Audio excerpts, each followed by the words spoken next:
Dan aku katakan saat ini firman Tuhan berkata bahwa tubuhnya adalah bait Allah. Bahwa Tuhan tinggal dalam dia, kuasa Allah ada di dalam dia. Hari ini aku katakan bahwa roh Allah akan menjamah engkau. Iya, shalom bagi kita semua dimanapun kita berada pada saat ini. Kiranya kita semua tetap berada dalam keadaan sehat dan apapun yang merupakan aktivitas kita sepanjang hari ini, kiranya Tuhan Yesus memberkati. Dan kembali berjumpa lagi di channel kita ini, yaitu Semayan Yasin. Terima kasih buat teman-teman semua dan juga para sahabat yang sudah mendukung perkembangan channel ini dengan setia. Dan kiranya kita tetap menggunakannya untuk menjadi berkat bagi semua orang. Nah teman-teman, pada video kali ini saya membagikan kepada kita semua ada satu cuplikan video yang sungguh luar biasa, di mana dalam suatu persekutuan atau ibadah kekristenan teman-teman, ada seorang muslimah bergabung di sana dan kemudian seorang pendeta mendoakan dia teman-teman, dan apa yang terjadi? Dia mengalami kuasa Roh Kudus, bahkan dia berseru pada nama Yesus. Nah teman-teman, sekalipun kita tahu bahwa di negeri kita ini begitu marak yang namanya pelarangan ibadah teman-teman. Bahkan ada 2 tempat dalam sehari kemarin ya terjadi pelarangan ibadah. Bahkan juga ada beberapa oknum pejabat sekalipun, dan mereka juga mendukung untuk melakukan pelarangan ibadah. Bahkan Bupati Purwakarta kemarin dia menyegel gereja. Nah teman-teman, yang perlu kita tahu bahwa Kristen itu semakin dihambat, maka semakin besar kuasa Tuhan untuk menjamah setiap orang teman-teman. Nah, jadi teman-teman, kali ini kita akan menyaksikan videonya, dan videonya yang berikut ini. Dan aku katakan saat ini firman Tuhan berkata bahwa tubuhnya adalah bait Allah. Bahwa Tuhan tinggal dalam dia, kuasa Allah ada di dalam dia. Hari ini aku katakan bahwa roh Allah akan menjamah engkau. Dan engkau akan dipulihkan oleh Tuhan. Dalam nama Yesus Tuhan. Dalam nama Yesus Tuhan. Dalam nama Yesus Tuhan. Dalam nama Yesus Tuhan. Dalam nama Yesus Tuhan. Dalam nama Yesus Tuhan. Dos nama takah.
Nah itu videonya teman-teman, singkat saja bagaimana seorang ibu yang berjilbab ini didoakan oleh seorang pendeta, dan kemudian dia mulai mengalami kegetaran teman-teman ya, gemetaran semua tubuhnya, badannya, tangannya teman-teman. Bahkan dia berseru-seru dengan nama Yesus teman-teman. Dia memanggil nama Yesus. Karena sesuai dengan firman Tuhan bahwa barang siapa yang berseru kepadaku, maka dia akan diselamatkan. Nah teman-teman, kita percaya bahwa ketika dia memanggil nama Yesus, kita percaya bahwa yang ada di dalamnya, bahkan yang memberikan kata-kata itu, pengakuan itu dalam bibirnya adalah Roh Kudus. Mari kita melihat kebenarannya teman-teman dalam firman Tuhan. Kita coba membuka dalam 1 Korintus 12 ayat 3 sampai 6. Begini firman Tuhan teman-teman. Karena itu aku mau meyakinkan kamu bahwa tidak ada seorang pun yang berkata-kata oleh Roh Allah dapat berkata terkutuklah Yesus, dan tidak ada seorang pun yang dapat mengaku Yesus adalah Tuhan selain oleh Roh Kudus. Nah, teman-teman, ketika dia memanggil nama Yesus, berseru pada nama Yesus, kita meyakini satu hal dalam hal ini, bahwa Roh Kuduslah yang meletakkan nama itu di dalam bibirnya. Nah, kita percaya itu, teman-teman ya. Dan kemudian di ayat yang keempat di sana dikatakan ada rupa-rupa karunia tetapi satu roh, dan ada rupa-rupa pelayanan tetapi satu Tuhan. Dan ayat 6, dan ada berbagai-bagai perbuatan ajaib tetapi Allah adalah satu yang mengerjakan semuanya dalam semua orang. Nah, teman-teman, sekalipun banyak karunia yang diterima oleh banyak orang, itu yang mengerjakan adalah satu roh.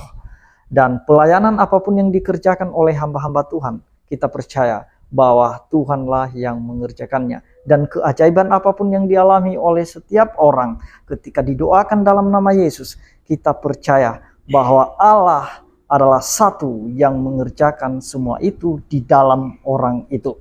Nah, teman-teman, cukup jelas bagaimana dialami oleh orang yang dimana notabene-nya dia adalah penganut agama Islam, tetapi ketika dia didoakan, dia mau membuka hati, maka dia mengalami kuasa Roh Kudus. Dan juga ada kisah dalam Alkitab yang serupa, teman-teman, yang seperti itu. Di mana pada saat itu ketika Petrus datang ke rumahnya Kornelius, banyak orang-orang yang datang mendengarkan pemberitaan Injil dari seorang Petrus, seorang rasul. Dan apa yang mereka alami setelah mendengarkan pemberitaan Injil itu, mereka mengalami kuasa Roh Kudus. Mereka dipenuhi oleh kuasa Roh Kudus. Bisa kita lihat ceritanya, teman-teman, dalam Kisah Para Rasul 10 ayat 44 sampai 46. Nah, teman-teman, saya bacakan. Ketika Petrus sedang berkata demikian, turunlah Roh Kudus ke atas semua orang yang mendengarkan pemberitaan itu. Dan semua orang percaya dari golongan bersunat yang menyertai Petrus tercengang-cengang karena melihat bahwa karunia Roh Kudus dicurahkan ke atas bangsa-bangsa lain juga. Bukan hanya bagi bangsa Yahudi saja, bukan hanya kepada pengikut Yesus saja, tetapi bagi orang yang mau membuka hati, yang dimana dia awalnya belum percaya Yesus, tetapi ketika dia datang mendengarkan firman dan membuka hati, maka dia mengalami kuasa Roh Kudus. Di ayat 46, sebab mereka mendengar orang-orang itu berkata-kata dalam bahasa roh dan memuliakan Allah. Lalu kata Petrus, ayat 47, bolehkah orang mencegah untuk membaptis orang-orang ini dengan air, sedangkan mereka telah menerima Roh Kudus sama seperti kita?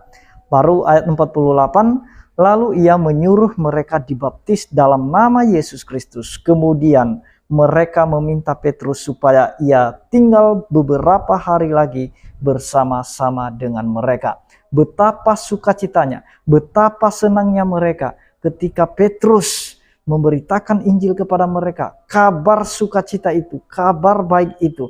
Karena di dalam nama Yesus ada berita pengampunan dosa. Maka orang-orang yang berkumpul di situ membuka hati dan mereka mengalami kuasa Roh Kudus, teman-teman. Bahkan mereka mau memberi diri untuk dibaptis. Luar biasa. Makanya bukan hanya yang ada di video tadi yang mengalami hal yang sama, tetapi di Alkitab juga agama-agama di luar Yahudi datang kepada Yesus, mereka juga mengalami kuasa Roh Kudus. Nah, di dalam perintah Yesus atau di dalam amanat agung Yesus, Yesus berkata, Yesus memerintahkan kepada murid-muridnya, pergilah, jadikanlah semua bangsa muridku, dan baptislah mereka dalam nama Bapa, Anak, dan Roh Kudus, dan ajarkan segala sesuatu kepada mereka seperti apa yang telah kuajarkan kepada kamu. Nah, itulah sebabnya, teman-teman, kenapa kita semua menjadi saksi. Karena di dalam Kisah Para Rasul 1 ayat 8 di situ dikatakan, apabila Roh Kudus turun ke atas kita, kita pasti akan menerima kuasa untuk menjadi saksi. Nah, dimulai dari Yerusalem, Samaria, Yudea, bahkan sampai ke ujung bumi. Nah, teman-teman, kita percaya bahwa apapun yang terjadi saat-saat ini, ada penutupan gereja, pelarangan ibadah, itu tidak menghambat pemberitaan Injil, dan itu tidak menghambat kuasa Tuhan menjamah setiap orang. Demikian yang saya sampaikan, kiranya Tuhan Yesus memberkati kita semua. Shalom.